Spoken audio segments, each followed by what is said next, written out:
말씀은 고린도전서 14장 1절에서 12절까지 말씀입니다. 함께 읽도록 하겠습니다. 사랑을 추구하며 신령한 것들을 사모하되 특별히 예언을 하려고 하라. 방언을 말하는 자는 사람에게 하지 아니하고 하나님께 하나니 이는 알아듣는 자가 없고 영으로 비밀을 말함이라. 그러나 예언하는 자는 사람에게 말하여 덕을 세우며 권면하며 위로하는 것이요 방언을 말하는 자는 자기 덕을 세우고 예언하는 자는 교회의 덕을 세우나니 나는 너희가 다 방언 말하기를 원하나 특별히 예언하기를 원하노라. 만일 방언을 말하는 자가 통역하여 교회의 덕을 세우지 아니하면 예언하는 자만 못하니라. 그런즉 형제들아 내가 너희에게 나아가서 방언으로 말하고 계시나 지식이나 예언이나 가르치는 것으로 말하지 아니하면 너희에게 무슨 유익하리요. 혹 필이나 검은고와 같이 생명 없는 것이 소리를 낼 때에 그 음을 분별을 나타내지 아니하면 피리 부는 것인지 검은고 타는 것인지 어찌 알게 되리요. 만일 나팔이 분명하지 못한 소리를 내면 누가 전투를 준비하리요. 이와 같이 너희도 혀로서 알아듣기 쉬운 말을 하지 아니하면 그 말하는 것을 어찌 알리요. 이는 허공에다 말하는 것이라.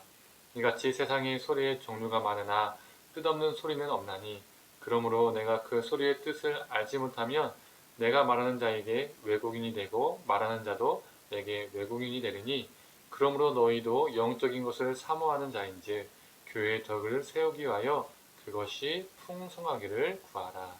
아멘. 아침 묵상을 함께 하신 우리 성도님들에게 하나님의 평강이 있기를 간절히 축원합니다. 오늘 1절을 보면 바울은 사랑을 추구하며 신령한 것을 사모하되 특별히 예언을 하라고 말하고 있습니다. 어떤 은사를 사모하든 가장 선행돼야 할 것이 사랑임을 말하고 있죠. 바울은 그러면서 은사를 사모하되 특별히 예언을 사모하라고 말합니다. 그런데 이상하지 않습니까? 바울은 지금까지 은사는 우열이 없다고 말을 했는데 여기서 특별히 예언을 사모하라고 합니다. 뭔가 예언이 더 높은 걸까요? 더 큰 걸까요? 왜 바울은 앞뒤가 안 맞는 것 같은 모순적인 말을 하고 있을까요? 그 이유를 오늘 살펴보고자 합니다. 먼저 오늘 본문에 나오는 방언은 사도행전 2장에 말하는 방언과는 다릅니다. 사도행전 2장에서 나오는 방언은 다른 민족의 다른 나라의 언어입니다. 즉 예를 들어서 중국어, 일본어 같은 언어를 말하는 거죠. 하나님의 지상명령을 수행하도록 허락된 방언이었습니다. 그 당시는 지금처럼 어학원을 다니고 인강을 듣고 회화 수업을 통해서 외국어를 체계적으로 배울 수 있는 시대가 아니었죠.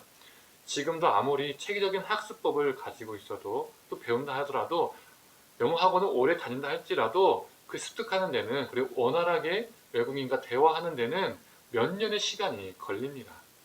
하물며 그 당시에는 지금처럼 수많은 학원과 강사와 교재들이 없었기 때문에 외국어를 습득하는 데는 많은 한계가 있고 배우더라도 지금보다 훨씬 긴 시간이 소요되죠. 우리가 초등학교 때부터 영어를 배워도 여전히 회화를 못하는 사람도 많지 않습니까? 그럼 그 당시에는 언어를 배운다는 것은 더 힘들었다는 겁니다. 그래서 하나님은 각기 언어들을 믿는 자들에게 허락하셔서 사람들에게 복음을 조금 더 수월하게 전할 수 있도록 해주신 것입니다. 그런데 오늘 본문의 방언은 사람에게 하는 것이 아니고 하나님께 한다라고 말하며 이 방언은 알아듣는 자가 없다라고 말하고 있습니다. 즉 외국어가 아닌 신비적인 언어를 사용했다는 겁니다.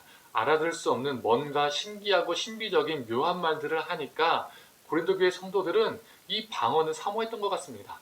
와 멋있다 괜찮다 뭐 있어 보이는데 더 홀리해 보이는데 더 신앙적으로 보이는데 이렇게 생각했던 것이죠. 그러나 바울은 방언보다 예언을 특별히 사모하라고 말합니다. 방언과 예언의 공통점과 차이점이 있죠. 공통점은 무엇입니까? 둘 다 입을 통해서 나온다는 겁니다. 그러나 차이점은 하나는 알아들을 수가 있고 하나는 알아들을 수 없다라는 것이죠. 예언은 성령의 제시를 따라서 하나님의 뜻을 성도들에게 전하는 것이기 때문에 이 예언의 은사를 통해서 성도들을 권면할 수 있고 위로할 수 있고 경고도 할 수 있습니다. 그래서 교회의 덕을 세울 수 있다는 것이죠. 이전 아침 묵상에서 은사의 목적은 무엇이라고 했죠? 타자의 유익을 위한 것이라고 했습니다. 즉 교회의 덕을 세운다는 것이죠. 교회의 덕을 세운다는 것은 타자의 유익을 위한 것이고 또 남의 유익을 위한다는 것은 나의 유익을 위한 것이 아니라는 것이죠. 그러나 신비적인 말을 하는 이 방언은 어떻습니까? 타자가 알아들을 수 없으니 나에게만 유익하다는 겁니다. 심지어 바울은 더 거칠게 강하게 표현합니다. 내용도 알 수도 없는 방언을 계속 말하는 것은 말하는 사람이나 듣는 사람 모두 외국인이 된다고 말합니다. 그런데 11절에 외국인이라는 이 단어에 1번이라고 각주가 달려 있습니다. 한번 성경을 보셨으면 좋겠습니다. 그리고 그 1번 각주가 달려있는 성경 하단을 보면 뭐라고 적혀 있습니까? 야만인이라고 적혀 있습니다. 원래 헬라어 뜻이 야만인이란 뜻입니다.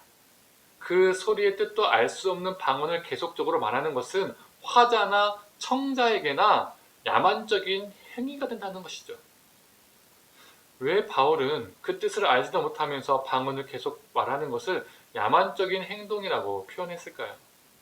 고린도 교회 안에서 방언함이 자기 과시적이고 분열적인 양상으로 드러났기 때문입니다. 묘하고 신기한 말을 구사하면서 자신을 뽐내고 타인을 깔보고 분파를 만들었기 때문에 당신들의 방언은 서로를 향해서 야만적인 행위와 같다라고 말하는 겁니다. 교회의 덕을 세우는 것이 아니라 교회의 덕을 깨고 부수기 때문이죠. 이게 야만적이라는 겁니다. 그래서 바울은 특별히 예언을 사모하라고 말합니다. 예언이 방언보다 우월하다는 뜻이 아니라 현재 고린도 교회 상황에서는 방언이라는 것이 교회의 덕을 깨고 부수고 있기 때문에 교회의 덕을 세우는 것이 아니라 교회 자신들을 세우고 있기 때문에 서로에게 유익되지 못하는 상황에 놓여 있기 때문에 타자를 유익하게 하는 교회의 덕을 세울 수 있는 예언이 더 맞다, 적합하다라고 본 것입니다. 그래서 예언을 특별히 사모하라라고 말한 것이죠. 그렇다면 오늘 본문을 통해 우리가 알 수 있는 것은 무엇입니까? 우리에게 주어진 모든 은사를 나를 드러내기 위해서, 자기 가시를 위해서 그것들이 주어진 것이 아닙니다. 어떤 이들은 자신이 가진 은사를 가지고 의시되고 뽐내는 경우가 있습니다. 그러나 그 모든 행위들은 야만적인 것이 되는 거고 덕을 깨는 겁니다. 공동체 안에서 나를 드러내는 모든 것이 야만적인 것입니다. 우리에게 주어진 은사는 그리고 우리의 신앙의 행위는 공동체를 바로 세우고 덕을 세우기 위함입니다. 즉 타자의 유익을 위함입니다. 오늘 나에게 주어진 것으로 타자에게 유익을 주고 있는가? 아니면 야만인처럼 살아가고 있는가?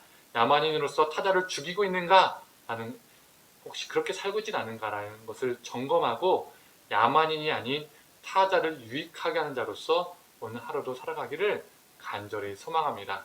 함께 기도하겠습니다. 하나님, 알아들을 수 없는 말을 방언함으로써 자신들을 드러내고 타자를 깔보고 깔아뭉개었던 고린도 교회의 모습이 야만적인 행위였고 야만인의 모습이었음을 보게 됩니다. 하나님, 자신도 알아듣지 못하고 타자도 알아들을 수 없는 정말 중언부언의 말들을 내뱉는 그런 존재가 아니라 하나님, 우리가 가진 은사로, 우리가 가진 직분으로, 우리가 가지고 있는 모든 것으로 하나님, 누군가를 섬길 수 있고 누군가를 유익하게 할 수 있는 그런 존재로 살게 하여 주시옵소서. 야만인이 아니라 하나님께서 기뻐하시는 그리스도인으로서 오늘도 하루하루 살아가게 하여 주시옵소서. 감사드리며 사랑이 많으신 예수님의 이름으로 기도드립니다. 아멘.